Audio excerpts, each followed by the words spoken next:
Good morning, everyone. I'm Stephen Trainer with the Canadian Sport Tourism Alliance, and I'm happy to be speaking to you guys today. I know that your professor is away at the Canada Games, which is a very exciting sport event. And for that reason, I'm here today to talk about sport tourism and sport events and give you guys an introduction to the sector and also to tell you a little bit about the stuff that the Canadian Sport Tourism Alliance and its partners do at the national level to help bring events to Canada. I just first want to say welcome. We've got a couple of administrative things I want to take care of to make sure that everyone can enjoy the broadcast as much as possible. The first thing I want to do is I want to make sure everyone can hear me. Now, you guys are being muted right now, so you won't be able to be heard if you speak up. The way that you can communicate with me is through the question or chat function. But I want to make sure that everyone can hear me. There's a hands up button on your dashboard. Can you guys please press that button to raise your hand to make sure that I know everyone is hearing me? Okay, that's awesome. So we've got everyone raising their hand. That's good. I'm going to put that down now. All right. The other thing I wanted to mention is that you should be able to see my slides, but just to be sure, there is a handout section on the dashboard that you can open and download the actual PDF of this presentation. So you'll be able to follow along if for whatever reason we have some problems with the visual of this presentation. The other thing I want to highly stress is if you have any questions during the presentation as I go through stuff, or you have any thoughts or comments you want to share, please feel free to share those with me, and I will read them out and work through them as we go along. Okay, your involvement in the discussion is heavily encouraged. Okay. So before I get into the introduction video, I kind of want to talk about a little bit about myself. My name is Stephen Trainer, as I said before. I've been working with the Canadian Sport Tourism Alliance as a project manager for about 13 years. And I've also been teaching at Algonquin College in their postgraduate program in sport business management. So I've been teaching about 6 years now. And I know that you guys are in the postgraduate studies as well. I think you're making a really good choice, and you've chosen a really interesting field to go into. But I want to make sure, before I start talking, I want to make sure what your guys' experience level is with sport events. So the first thing I want to ask is, have you ever participated in a major games, either as a volunteer, athlete, or coach, or whatever? So I'm going to launch that poll right now, and it's going to let you guys have a chance to respond to that. So we've got about 50% that have already voted, and we're almost done here. So just to highlight the totals here, now that we've got 100%, thank you very much. I'm going to share that with you guys. So 50% of you said that yes, you've participated in a major game. So you've either gone as a spectator, a fan, a coach, or whatever. 44 said no, and 6 are unsure. So my goal is to make sure that all 3 categories are taken care of in terms of when I go through the material to explain it as much as possible. So thank you for participating in that. So we have a poll for later on, but I first want to get into the presentation section. So I'm going to play a video for you while, and you'll be able to see it.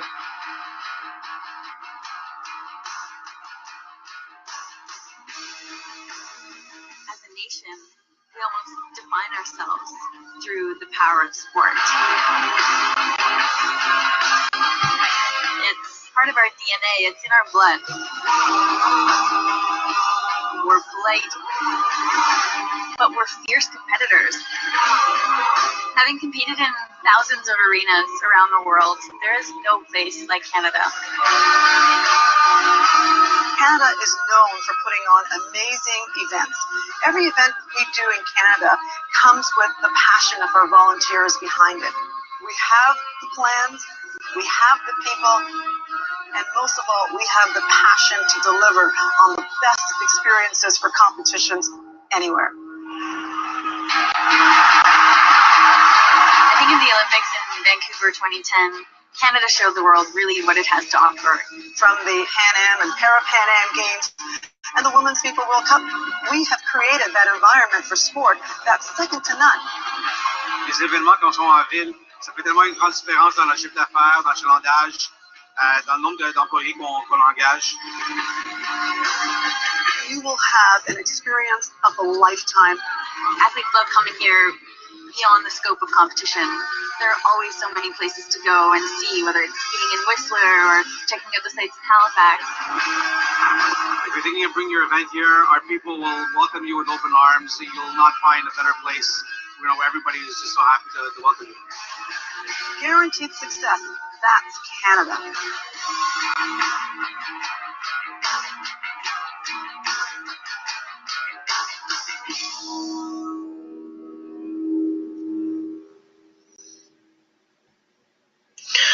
Okay, so I'm hoping everyone was able to see that. Now let's get into discussing exactly what sport tourism is. So we're going to do an intro to sport tourism, a full breakdown of it. So what is sport tourism? It's defined as any activity in which people are attracted to a particular location as a sport event participant, as a spectator, or to attend sport attractions or business meetings. So you are a sport tourist when you are coming to a town or a destination to participate in an event, to watch an event, to be a supporter or a family member, or to be a coach or official. If your main reason for coming to the city or town for the event is to participate in that event, that classifies you as a sport tourist. When we get to the Canadian Sport Tourism Alliance, who are we? Well, we're a non-governmental, not-for-profit, tourism industry-driven organization. We're formed in November 2000 with the support of the Canadian Tourism Commission. And originally we had only 18 founding municipal members, and now we have 500 plus members today. So 150 municipalities across Canada, 300 plus national and provincial sport organizations that are members of the Canadian Sport Tourism Alliance. One of the things our CEO wants to remind everybody whenever we have a presentation is we are not a funding agency. So we do not act as a way to distribute funding dollars to the rest of the sector. We provide expertise, experience. We host a national congress every year. We provide leadership in the field, but we do not fund particular events. The mission of the CSDA is simply to increase Canada's capacity to attract and host sport tourism events, and to promote Canada as a preferred host for international sport events. The CSDA promotes a planned, coordinated, and strategic approach to event hosting. So in terms of CSDA members, there's municipalities, national and provincial sport organizations, organizing committees, hotels, airlines, car rentals, rails and buses, bus lines. We've got facility and venue owners, institutions. We've got consulting firms and agencies that provide expertise for particular events or particular sports. We've got education, so professors, researchers, students. Your professor, Jennifer Bennett, would be a great example of one of those professors. You guys, as members of Humber College, would serve as students under that education sector. And usually the sports sector is quite successful. We'll talk about that success a little later on, kind of the highlights of the industry as a whole. But sometimes you find yourself in a situation where even in a very popular event, you'll have a perfect storm. You'll have things that go wrong, and you won't be able to foresee those coming. So here's some of the things that happen in sport events that can cause some problems. So 9/11 was a major problem for sport events, because what it did is it forced all kinds of new rules and regulations about flight and travel. It really changed the way that the world works with each other. Previous to that, you could go to the United States or Canada and attend a tournament without even a passport, and those days are long gone. And that caused a lot of problems in Canada, because a lot of Americans before that regulation did not have passports. So there was a lot of learning that had to be done in order to attract American teams to your Canadian events. SARS is an example of a health issue that really scared people from traveling. Same for mad cow disease, H1N1, which you still hear about today. currency exchange. When the Canadian dollar is worth more than the American dollar, in the rare instances that happens, you have an example of Americans are less likely to want to come across the border and attend if their money does not go as far. Conversely, if you're a serious athlete and you want to go participate in events in the States, and the Canadian dollar is trading at 75 cents to the American dollar, you're definitely not going to be able to spend as much as you thought you were, or be able to afford as much. So that may make a decision about whether or not you guys are going to travel and play in the best tournaments possible. Gas prices. Right now we're enjoying some lower gas prices, but when gas is $1.50 as opposed to 90 cents, there's definitely a major difference in the amount of money that's spent for people that travel to and from tournaments via car. And of course, recession. We haven't had to deal with a recession since about 2009, 2010. But whenever recession hits, it really hits hard. One of the things we like to say about sport tourism is it seems to be a little bit more recession-proof than most tourism. If there's a recession, people sometimes make the decision that they're not going to go on a vacation. They'll have a staycation instead, or they'll make some choices. Instead of spending their money, they'll be able to keep it. It's a little bit harder. And you guys may experience this later on. Whenever you have kids, it's very hard to say, no, we're not going to go to that tournament of yours. People usually find a way to make that happen, even in tough times.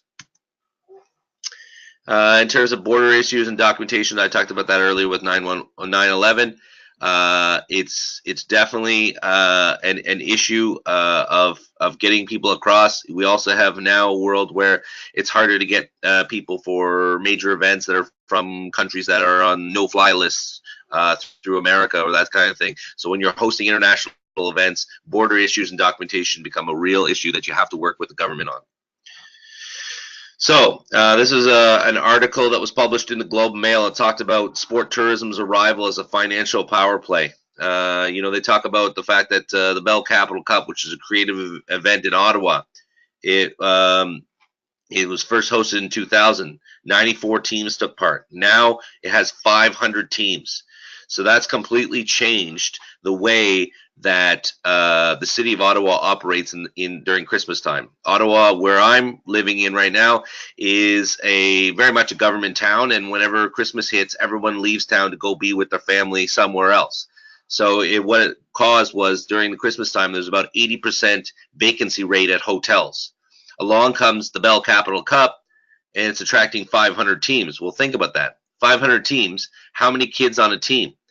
And if they're coming at Christmas, they're going to be bringing mom and dad and the brothers and sisters and grandparents, and they're also coming from all outside of town. So the vacancy rate went from 80% to a mere 20%, just from all those people coming into town and staying during that Christmas holiday.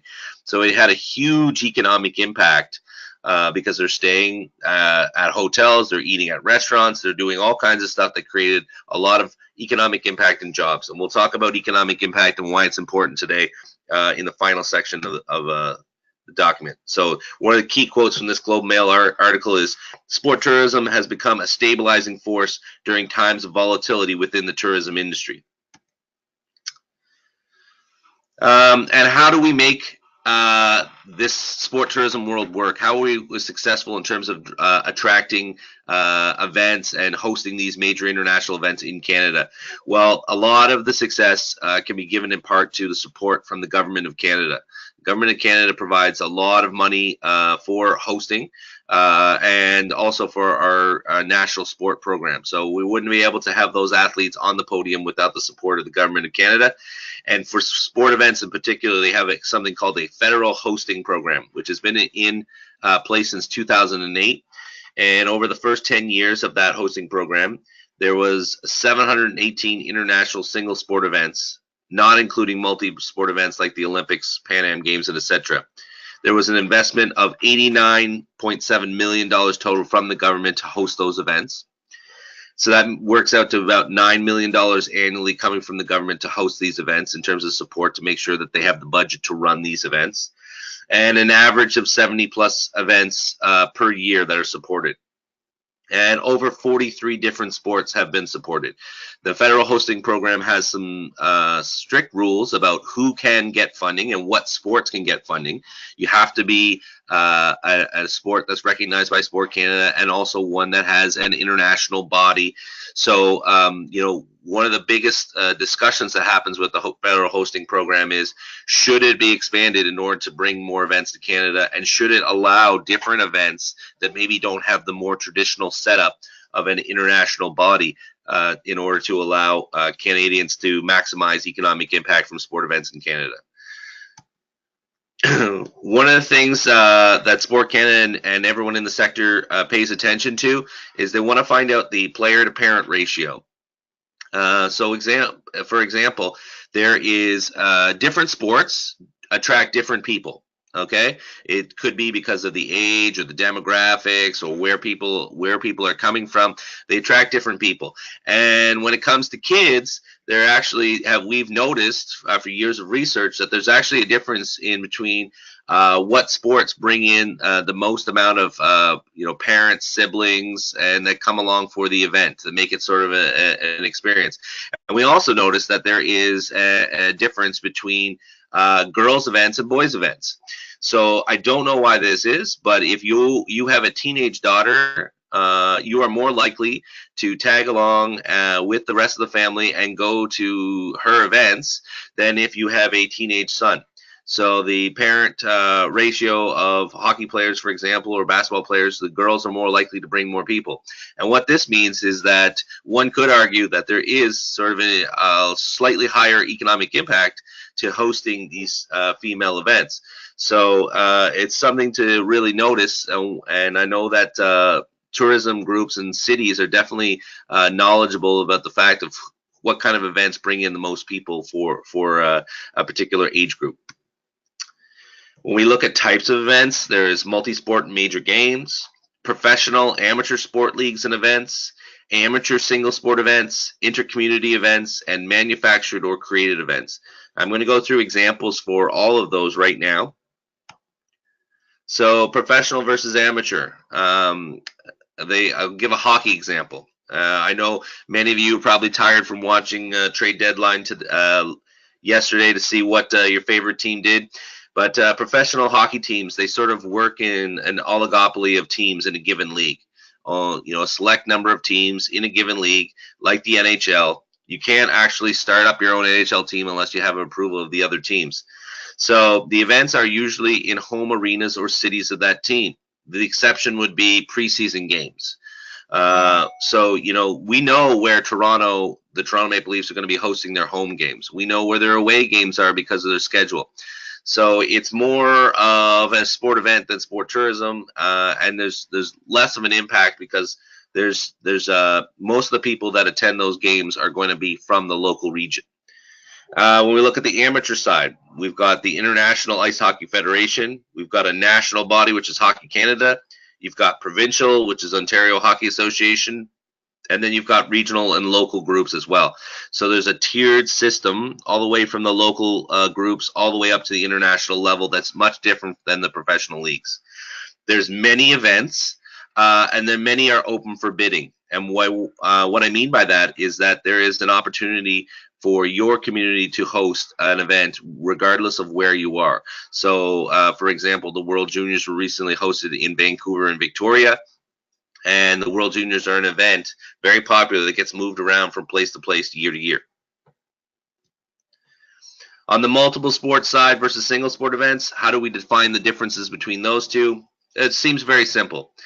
So your professor right now is at the Canada Games in Red Deer. That would be an example of a major games. There's a significant amount of money that's spent in terms of building new facilities, hosting the event, and it would be a major games. Obviously, it's not as big as the Olympics, Paralympics, or X Games, but it definitely is right up there in terms of the level and sophistication and the amount of events that are involved with other major games. There are often large requirements to host and support. Without the support of the government of Canada and the provincial and municipal governments, you would not be able to host those multiple sport major games. On the single sport side, it's any particular sport event. It could be large or small. It could be international, national, provincial, or local levels. Well, and then there's been an emergence of groups or events that don't have any sort of international affiliation and are just created sport events. So a created sport event is any sport event that has been created out of the usual international national federation structure for various reasons. It could be a cause, the Terry Fox Run or the Army Run. It could be a new or emerging sport, the Spartan Race.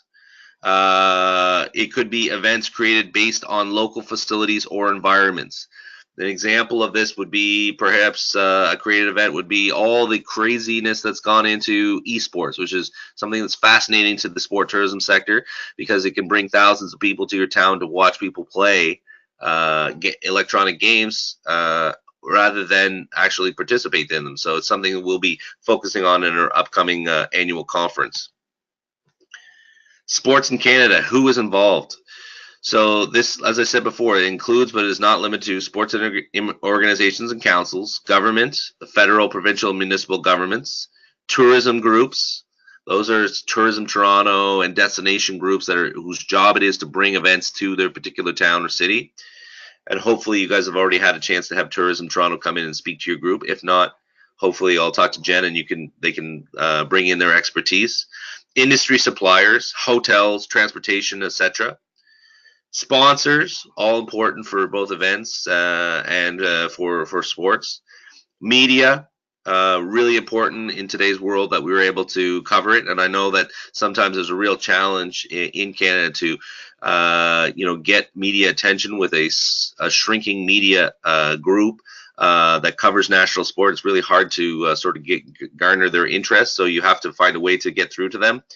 And of course, fans, which are absolutely vital to making an event successful, and volunteers. We cannot forget the fact that volunteers are an extremely important part of success for any sort of event in sport. So how do all events get judged? Well, we want to look at the legacy in terms of success or failure. And the old metrics, I'm sure a lot of media today still talk about it. What was TV and attendance like? What was the volunteer turnout like? And participant and stakeholder satisfaction. What did the survey say about whether or not they were happy with it, or what are people saying on social media? What are people saying about that? Well, that's given way. Those old metrics are still important, something that you should definitely pay attention to. But there are new metrics that you should pay attention to as well. So take a look at the economic impact and the economic activity, which we will touch in a separate section of this presentation. And this will be covered in the STEAM 2.0 session. And really, when it comes down to it, when we talk about whether something was success or failure, did we make a difference in terms of building something that can be used by the communities moving forward? Did we build something that could be used for other events in the future? And did the amount of people that came into the city, did they actually come in and spend money and make a difference so that any sort of disruptions that were caused to the local people were offset by that positive economic input by the local visiting people? Some visuals for you. I know visuals are always good, but an example of major games of multi-sport. Here's a shot of the Canada Games opening ceremonies. Beautiful. It's an example of the kind of hard work and organization that goes into hosting a major games or a multi-sport. Tremendous amount of athletes, coaches, officials. They all have to be housed and fed and organized and make sure that accredited and make sure that those games go off without a hitch. Everyone knows where to go and things run smoothly. An example of the professional sport events, I mean, the simplest one that I could put up there for you was the Super Bowl. The Super Bowl is a little bit different from regular season games in the NFL because the Super Bowl is open to bidding by any of the NFL cities. So you know in advance where it's going to be held. And that really helps draw people to come and support the event. Especially if it's in a destination that's really popular. People really want to go to San Francisco when it's being held there. People would like to go, people really enjoyed going to San Diego when it used to be held there. So that's an example of how the Super Bowl moves around and it was able to draw people from out of town to participate and support a local city or community that hosts. An example of an amateur sport league event. Here is a shot from the Memorial Cup last year, the 100th Memorial Cup, which was held in Regina. So you have an example of the champions that came from Acadie, Bathurst, New Brunswick, and it was an example of another really well-run event by the Canadian Hockey League. They have regular season both in the Western Ontario and Quebec hockey leagues. They have a playoff series, and it all culminates in a set destination. And Regina is one of the many hosts that have done a really good job of hosting this. Here's an example of a really successful event. It's probably one of the best benchmarks that you can use. Curling Canada does an amazing job hosting curling events in this country. Now, I know if you have Sportsnet or TSN at home or on your phones, you obviously see a lot of curling now, and there's a lot of other curling tournaments that compete, whether it's paid tournaments or Las Vegas events. But really, the two most popular events are the women's event, which is the Scotties Tournament of Hearts, and also the Brier, which is the men's tournament that will be taking place. Now, the Scotties just finished up in Sydney, Nova Scotia, and it provides a tremendous experience for the city and also for the fans that come wherever the event is held. These stands will be packed. People will come from out of town, out of province, out of region in order to support the event. Another thing too is the Curling Canada does an extremely good job of creating a festival-like atmosphere. A briar patch, or an equivalent for the women's event, where you have people that come and really have a great time celebrating not only the curling but making friends and having a great experience. So it's an example of a packed house watching 3 sheets of ice playing right now in Sydney. So example of a really good single sport event. An example of a creative event is one of the best ones we've ever seen is the World Pond Hockey Championships. It's a creative event. It takes place in Plaster Rock, New Brunswick. Now, I'm from a neighboring province, and even I had never heard of Plaster Rock, New Brunswick. Population is 1,131. It's extremely small. But it was launched in February of 2002 with 40 teams, and the 2018 version included 110 or more teams. So an estimated 8,000 visitors over 4 days. So these people come, 8,000 people come to the city of 1,000 people, stay for 4 days. There's over 300 volunteers that come and help out with the event. And they play outside on 20 rinks on a lake. So Placer Rock, small town, not much to offer except the fact that they had this massive area that they could turn into on a lake for a World Pond Hockey Championships. Came up with the idea before anyone else does, and now they've become sort of a legendary institution of World Pond Hockey. So they have so many people come during that time that they don't have enough time they don't have enough space for people to stay in Plaster Rock. So people have to actually stay in neighboring cities like Grand Falls and Perth, Andover, and towns and destinations, use Airbnb and all kinds of things in order to meet all the demand for places to stay during that time. But as you can expect, it provides a wonderful experience for the community, and it provides a tremendous amount of economic impact that they've used in order to do multiple things for the city, whether it be fixing their indoor rink or making improvements to city infrastructure and city projects. One doesn't need to go only to the city out limits of Brantford to know that it's the home of Wayne Gretzky, the greatest player that ever played the game of ice hockey, and his father has put his name on the Walter Gretzky Street Hockey Tournament. So this was created, fairly recently, within the last 10 years, but it's the 2010 tournament was recognized by the Guinness World Book of Records. There was 250 teams and 2,196 players from all over Ontario and the northern United States. It was a fundraiser for the Lung Association of Canada, so it raised $125,000 in the last 3 years. So this is an example of an event that was created. They didn't have to win the rights to it. They didn't have to get permission to it. They created their own event. They had someone that was going to champion it. Walter Gretzky put his name in front of it, and it attracted 250 teams and 2,000 people. So it's an example of how you can create an event and make it a really successful one. Where does Canada fit globally in terms of how good of a sport hosting nation we are. Well, we've been as high as the second best hosting nation in the world, according to SportCal, which is a independent British ranking system. They are an organization and system, and currently we rank 5th in the world. That changes year to year based on the quality of events that we hold in terms of international events. So we have to bid for the rights to host international events on a year-to-year basis. Usually we bid years in advance in order to win those events, but the amount of events that we're hosting and the quality affects our ranking as it goes up and down. As you can see on the list there, no surprise, the United States and UK are high on the list. Russia is high on the list as well as China.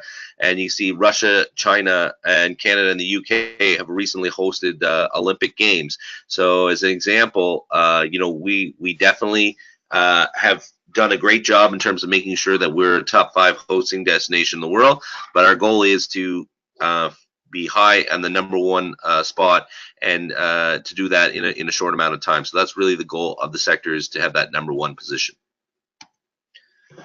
And in order to do that, we set up something called Team Canada. So we have a co-leadership model with Destination Canada, which is sort of the major tourism organization for the Canadian government and for the country of Canada.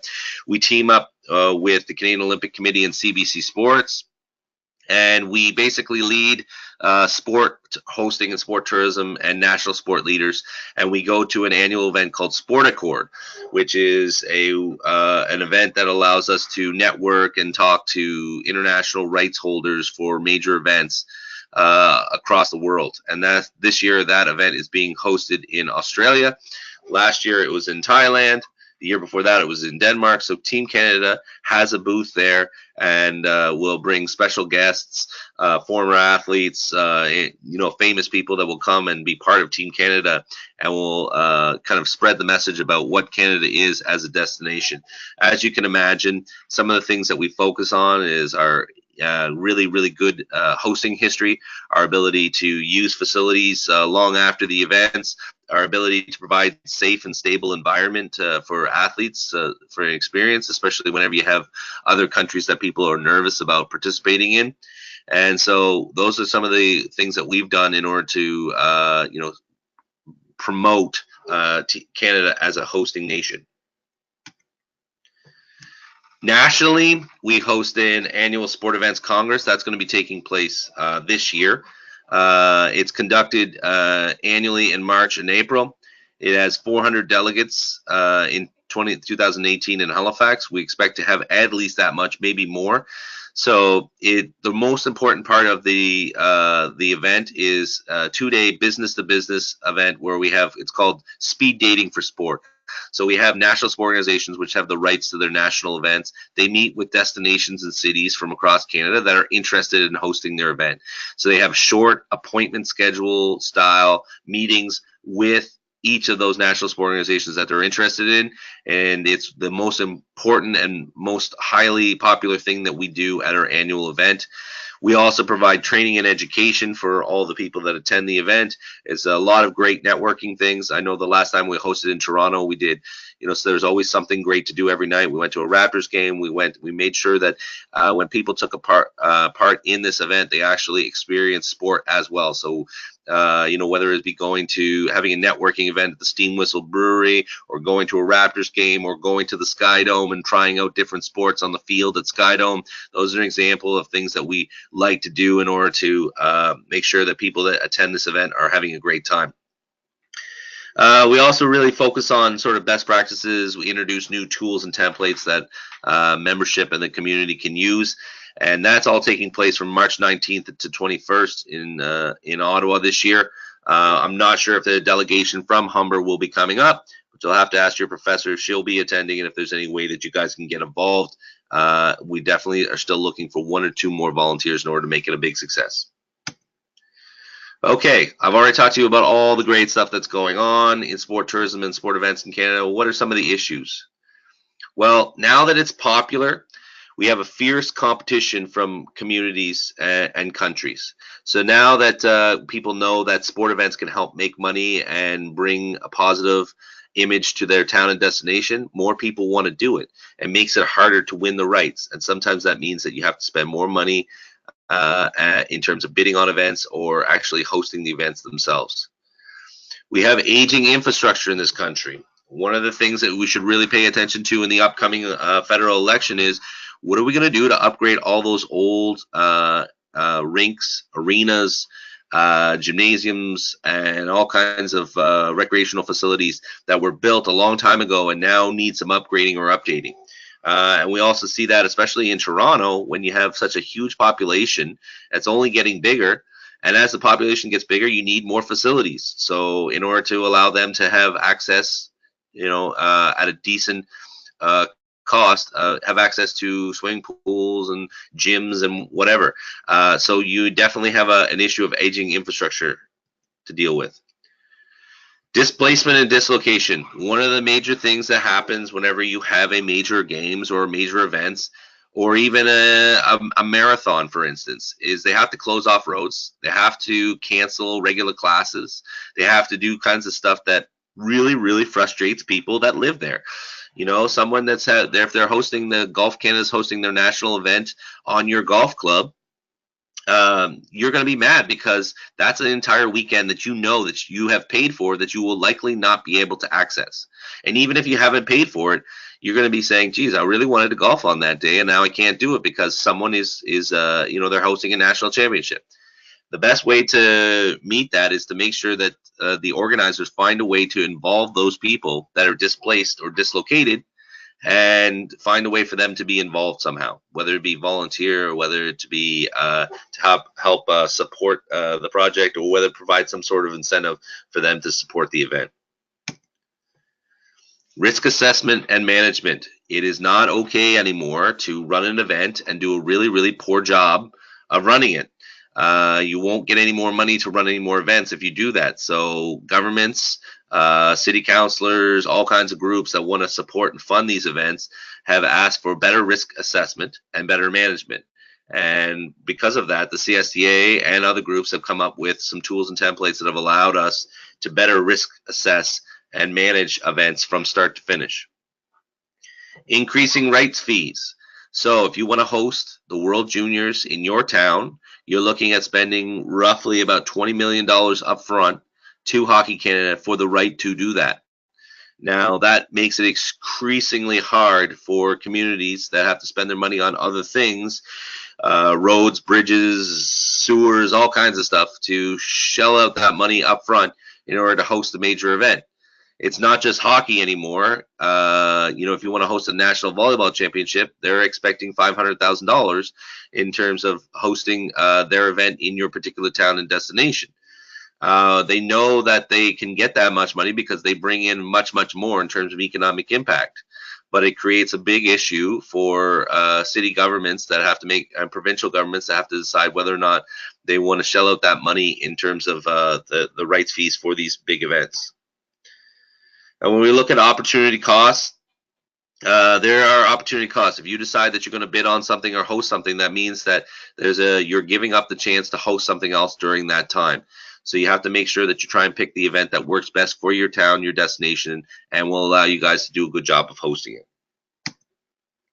And volunteer capacity. One of the things that really is funny is whenever you're very successful at hosting events, and you've got a great volunteer team, and you just have too many events or too many things going on in the city, and you don't have enough volunteers, or you're overworking your volunteers to the fact where they're saying, maybe I don't want to do this anymore. So you want to find ways that you can handle your volunteer capacity and make sure that you have enough people in order to run the events that you've been slated to run. What are some of the trends that we see? Well, we see an increased emphasis on manufactured or created events. We see the introduction of master's levels events. So if you've got parents or grandparents that are above the age of 55 and you see that they're still competing in master's level triathlon or track or swimming or whatever, there's now actual national organizations that host and run those events. And the reason why they run them is there's a lot of interest from people that are with an aging population that wants to still stay active, and that's great. We see events involving young children encourage family travel and vacation. So now when people go, we have a best example is sometimes hockey camps or tournaments.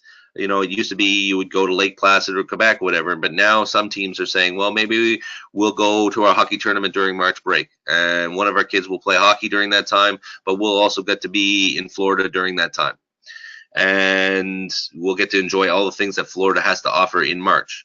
So we're seeing that there's more of a intentionality in terms of hosting those events around the family vacation and travel ideas. We see triathlons, duathlons, and cycling that are extremely interesting to a lot of people. A lot of people are taking up those events and training themselves and entering them. We see an uptick in parasport events. I don't think Paralympic sport events have ever been more popular in this country or better supported, and we're seeing more of those spring up across the country. And of course, we see extreme sports. If you had told me 10 years ago that 5,000 people would show up for a Spartan race and climb in the mud and run all over the place, I would have been shocked that would be a possibility. But that is, some of the things that are sparking up a trend that's very interesting to people. Another example, I mentioned the Spartan race, but Tough Mudder. It's pretty interesting to see that normal people working 9-to-5 jobs are training to compete in these half events and full events across the country, where they're jumping in dirty mud and climbing over rocks and hills and scraping themselves. And there's also a lot of question about exactly, do these events have all the capacity in order to handle all the people that sign up for these things, whether it be, do you have enough medical services, emergency services, do you have enough food and water and all those types of things. So those are things that we're going to be studying and looking at as these continue to be more popular events. Here's an example of an event. Not sure if it's ever come to Toronto yet, but it's been traveling across the country. I know Ottawa's hosted it, Quebec City was the original host, and now it's been hosted in Edmonton with much fanfare, as Red Bull Crashed Ice. So we put some people in skates and send them down a ski hill type slope, and it's extremely popular. It's the setup is directly in the downtown core of the destination city, and it really sort of draws a lot of TV views, and it draws a lot of people that come and check it out firsthand. It's very interesting. Another thing that we've seen is dual or multi-city hosting models. So the example is Montreal and Toronto hosting the World Juniors, Calgary and Edmonton hosting the World Juniors, Vancouver and Victoria this past year hosting it. It provides access to a variety of sport facilities and infrastructure. You don't have to build anything new. You just share it, and one city would host it in one of their arenas, and then the other one would host it in their arena. It provides spectator and commercial markets. So, the World Juniors having half the games in Victoria provided some opportunity to host and draw more people to the event than just hosting them all in Vancouver. Municipal, provincial funding sources, definitely more interest from provincial governments in terms of sharing the wealth of an event, and hosting it in multiple cities allows 2 municipal governments to support it. It also allows greater access to volunteers, and it allows some more media outlets from the dual cities to support the event as well. When we look at the CSTA, one of the major things that we do is we provide tools and templates. CSTA templates really help out our members in terms of giving them sort of a template or a boilerplate or a plan for how to do things. There's a lot of things that go into hosting events. So, coming up with a business plan, we've got a template for that. Coming up with a scope of work, how we're going to build all this capital, all the capital costs that are going to be involved, we've got a template for that. Setting up contracts between event hosts or event rights holders, we've got one for that. A request for proposal template for sport events. How do you set up a request for proposal so you get the right cities to bid on your event? We've got one of that. We've got sport events bid template. It's in bold. We'll talk about that. We've got sport event marketing template, sport tourism assessment template, how to assess how well an event is doing. a host city is doing in terms of their event strategy. We've got the sport tourism planning template, which is like the introductory template that cities and destinations use in order to assess what they've got, what they could get, and what they should be bidding on. And in terms of the sustainable sport event template, that arose from the 2010 Olympics. It was a template that allowed sports to have an idea of exactly how their events could be greener and more sustainable. And a transition plan template, which is something that is very important. How do you transition from winning the rights to a bid to actually organizing it? And how do you transition from when you've actually run the event, how do you close up shop? Because a lot of the organizing committees that run major events, they don't actually exist after the event is done. They just sort of wrap things up from a budget, financial perspective and an organizing perspective, and then they move on. So having a template to give ideas on what to do in that situation is very helpful. In terms of the tools, we've got the STEAM, or the Sport Tourism Economic Assessment Model, or STEAM 2.0.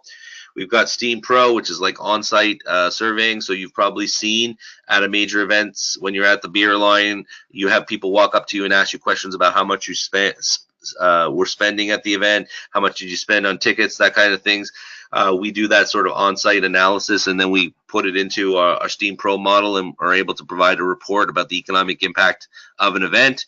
We have a bid evaluation model, and we have a national sport organization bid evaluation model as well, to allow national sport organizations to figure out whether or not they should be bidding on a national or an international event. So, introduction to how do cities build a sport tourism strategy. How did the city of Toronto get those 2015 Pan Am and Para-Pan American Games? How does that actually come to fruition? Well, there's a lot of work that goes into it, and one of the first steps that's used is the sport tourism planning template. This is the one I talked to. This is a really important a template that's used by almost all of our municipal members. The authors are Grant McDonald, who is based out of Halifax, and Blair McIntosh, who has worked in Ontario with Sport Alliance of Ontario, and the Special Olympics Canada. He's also been the chef de mission for the Canadian Paralympic team and the Canadian team at Canada Games in the past. So these are two really, really well-versed authors, and they did a really good job with the recent version of this template. And the purpose of this template is to help communities understand sport tourism and planning and become more actively involved in this emerging tourism segment. So there's 5 stages to developing a strategy. You've got to expand your knowledge of sport tourism, and this template really helps out. What do you know about it? You got stage 2, which is assessing community capacity. Where's our city and destination now? What do we do now already? What are we capable of doing? Stage 3, building a vision and setting objectives. Where do we want to go? What do we want to do? You know, what kind of destination place do we want to be? Do we want to be a winter sports, a summer sports? Do we want to pick particular sports that we know based on our demographics or our facilities? And step 4, developing a strategic approach, developing a plan of how we're going to get there and how we're going to build that sport tourism planning strategy.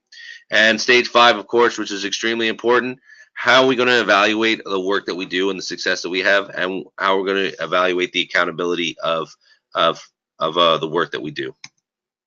So the original template was completed in 2004, and what has changed since 2004?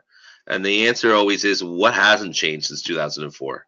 So the growth of events and their property values have gone up significantly high. We've had an increase in co-hosting models. We've had the success of Vancouver 2010, which was a huge success. We had the success of the FIFA Women's World Cup in 2015, which was the most successful single sport event in Canada from an economic impact. And it was a huge important piece in us being able to be a co-host of the 2026 World Cup with America and Mexico. We had a successful Toronto 2015, and we had increased accountability that have come with hosting these sorts of events. Just to touch on Toronto 2015, because it's near and dear to your city where you're going to school at. A lot of people, when it first came out that Toronto was going to host 2015 games, a lot of people were really skeptical about it. They wanted the Olympic Games or nothing. But Toronto 2015 was actually even bigger than Vancouver 2010 in terms of the size and scope of the event. Summer games are much bigger. Over 40 events were held during the Toronto 2015 event, and you were able to build or refurbish facilities that are going to allow training facilities for future athletes. One of the things I noticed about the Toronto region is, given the population, there's not nearly as many athletes that should be coming out of Toronto.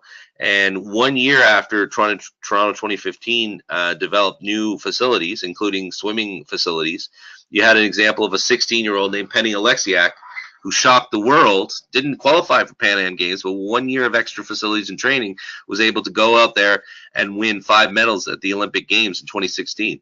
So the hope is that not only will Toronto be able to use those new facilities to host events, but they'll also be able to develop more athletes. So we've seen all kinds of stuff that have happened since the original template in 2004. One of the big things is we want to make sure that we have an intentional or strategic approach. Okay, there's a certain way to do things to make sure that you have success, and ready, fire, aim is not the best way to go. We want to ready, aim, and fire. So sport tourism is more strategic, and we say that knowing what things were like in 2004. But we also admit that there are some organizations and there's some areas that could do a better job of making sure that they're more strategic. What we have noticed, and it's undeniable from StatsCan and Conference Board of Canada, is the value of sport tourism in Canada has risen. So we've gone from a $1.3 billion industry to $6.8 billion in 2018. And what that tells you is that there's more events. And what it also tells you is that they're being done in ways that drive up better value. So the value of the events have increased, but also the number of events have increased as well.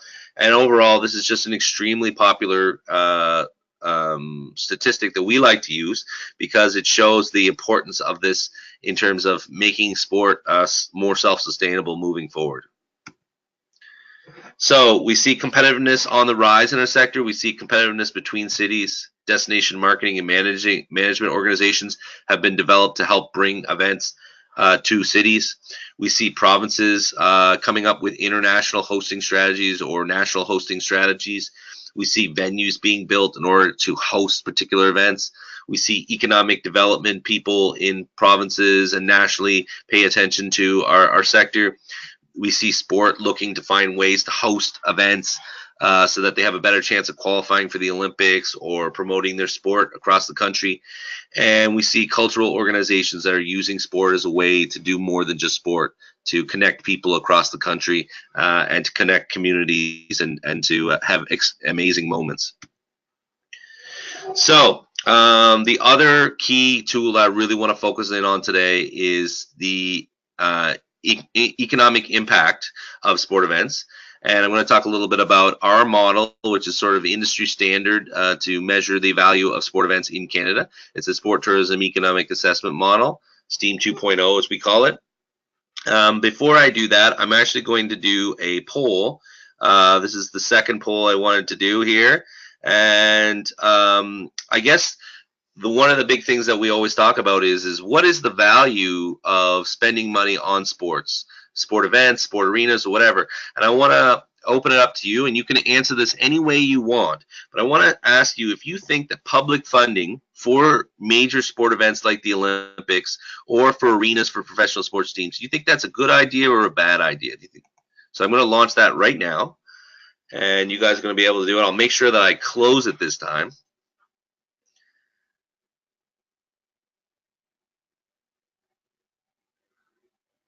So we're moving through it here. We've got about 50% of you that have voted through it so far. And I find this really fascinating because I have my own class, as I've said. Okay, so I'm going to close that now. If you want, we've got a couple more votes to come in. All right, so I'm going to close that now, and I'm going to launch it and share it with people. And so 53% of you said yes, it's a good idea. We should be putting that money forward. 18% of you said no, and 29% said unsure. And there is no right or wrong answer. Everyone's entitled to opinions, but I've always been interested about how my own students, as they go through my courses and through their experience working in the sector, they definitely have different ideas about it as they go along. So through our chat function here, can you guys give me some recent examples of when economics and costs were a heavy focus on sport events in Canada? So feel free to use that chat function or the question function, and you can enter it in right there. I'd be happy to see what's the first sort of example that you would use. Okay, so we've got some in here. Calgary not getting the Olympics from Kevin. Kevin, that is the best example that we can use. And really the reason almost the entire discussion about Calgary and the Olympics was a case of whether or not it was going to make financial sense for Calgary. Here's some examples of major events or arena discussions across the country where economics went from not just being something that few people talked about, but it was like the major thing that people talked about. Calgary 2026 was a perfect example. Toronto 2015. One of the things that's even media types that were supposed to be supporting the event said is, why should we be spending this money if it's not for the Olympics? And below is a mock-up of a new arena in Ottawa where the owner of the Senators, who doesn't have a lot of money, thinks that the city should pay to build something downtown. There's other examples of Calgary where the Calgary Flames feel as though taxpayers should spend about $400 million to build an arena for them in which they're going to be able to collect all the revenues, collect all the parking, and not pay any taxes. And they would like the city to pay about $400 million for the privilege of seeing the Flames stay in town. So Mathieu, he mentioned the Flames as an example as well. Hopefully the Flames will be able to stay in town. Hopefully Ottawa will be able to stay in town. The big thing that I could say about this, and I'm more than happy for you guys to submit your comments about this, is when you're dealing with an arena or events or major games, it's really important that the devil is in the details. Whether or not it makes sense for a city depends on exactly how the agreement is set up. If you're going to host the Calgary Olympics and you get a lot of money from the federal government, what it would have worked down to about from every Canadian taxpayer was about $80 in order to finance those games. But whenever you couple all that money and you talk about it in terms of billions of dollars, it really scared off a lot of people. Similarly, in Toronto 2015, you've built facilities across Toronto that can now be used for the next 20 years in order to host events that Toronto has not hosted in a long time because you didn't have good enough facilities to host international events. On the professional sports side, that's really tricky. It's something I talk about in my class. Unless there's going to be a shared, uptake in terms of taxes and parking revenues and all kinds of revenues that come from hosting an arena, it's really sort of a no-win situation for cities to spend $400 million on an arena in which all the revenues go back to the professional team. That's not exactly what you hear from major sports and networks, but you try to find me an economist that thinks that it's a good idea to host to put $400 million into an arena and just give it to private ownership.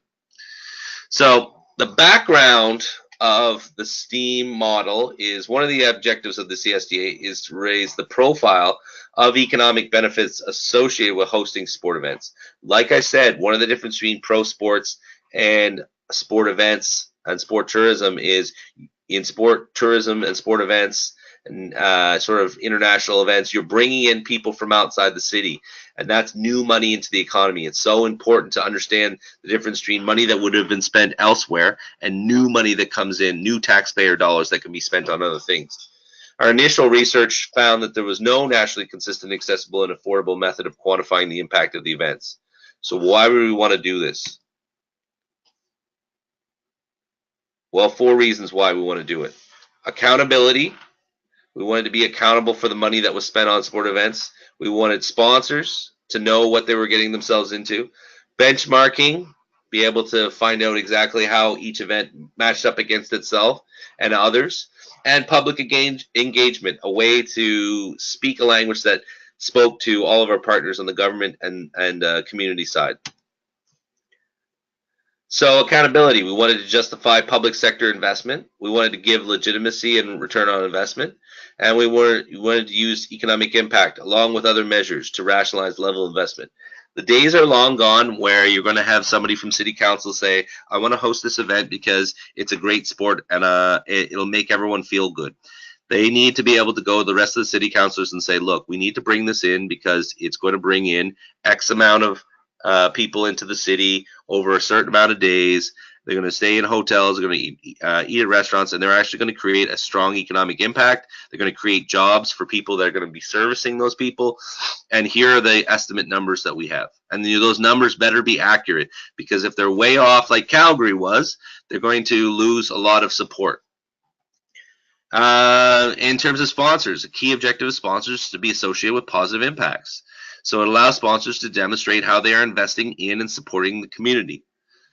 Sponsors have all kinds of different things that they're interested in, but supporting something that's going to have a strong economic impact for the city is something that they're always keen to do. Benchmarking, we want to provide data needed for future events. We want to ensure that you are maximizing the value of events that you're hosting. So are we making the best choices? Did we run the STEAM model to figure out whether or not we should bid for this event versus this other event? And sometimes using STEAM and using an economic impact model helps make the decision on what you should support. Public engagement. We want to support the displacement caused by events. We want to demonstrate the value of sport tourism to the local community in a language that matters. We want to tell them this is what it's bringing to you in terms of dollars. We want to explain to them, if you're not going to be able to use that golf course, why are we going to do that? Why is it worth it? So the Sport Tourism Economic Assessment Model was created in 2002. It was developed in partnership with the Canadian Tourism Commission, the Convention and Visitor Bureau, and Sport Canada. So it predicts the economic impact of a sport event on a community. It's the first web-based tool of its kind, and it contains spending profiles from the most recent Statistics Canada data and primary research at more than 200 events that we've done in the past.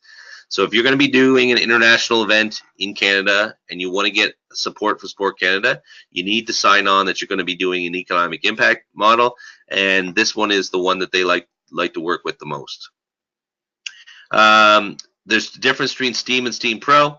STEAM, which you might use in your class in a future project, is pre-event EI projections, limited information, but it provides spending profiles which are embedded in the model. So it provides, before the event, before you decide whether or not to bid, you type in the numbers, how many people you think are going to come, what you're going to spend in terms of building projects and buildings and office costs and administration costs, and we'll give you an idea of what the economic impact would be of hosting that event in your town.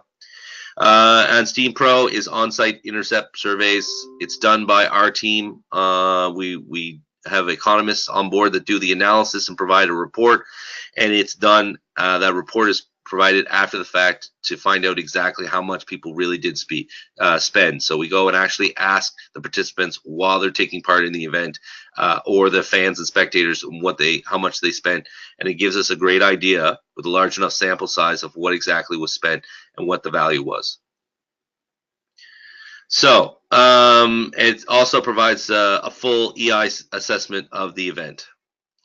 So example of EI assessments in the past, take a look at the 2012 Ontario Cup Major Midget Boys Basketball Championship, hosted in May of 2012, Ottawa, Ontario.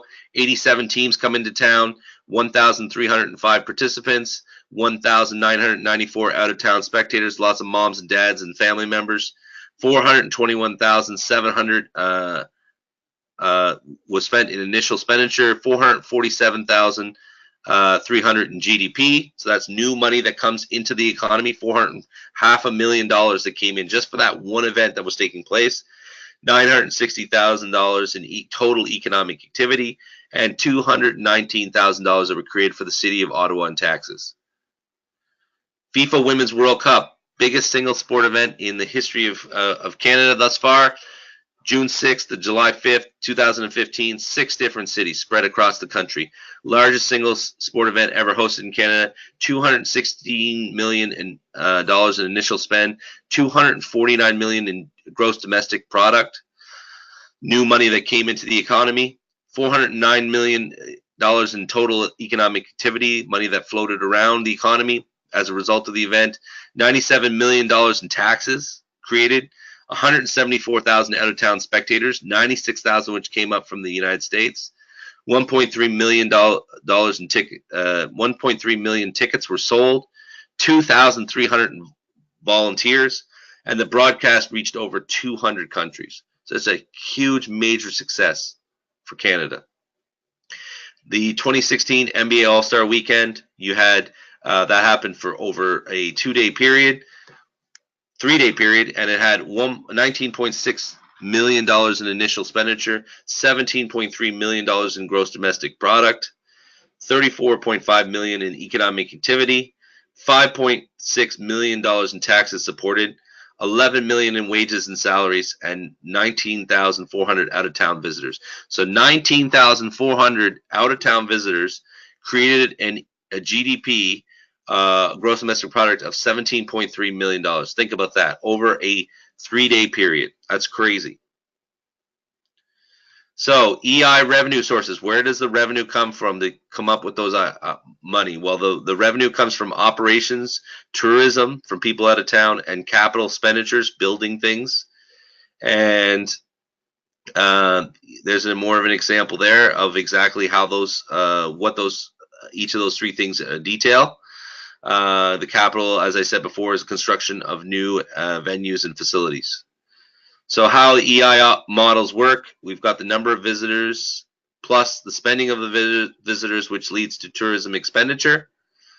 These tourism expenditure, an operations budget, and your capital budget leads into event expenditure, which then leads to the economic multipliers of hosting in a particular town or destination.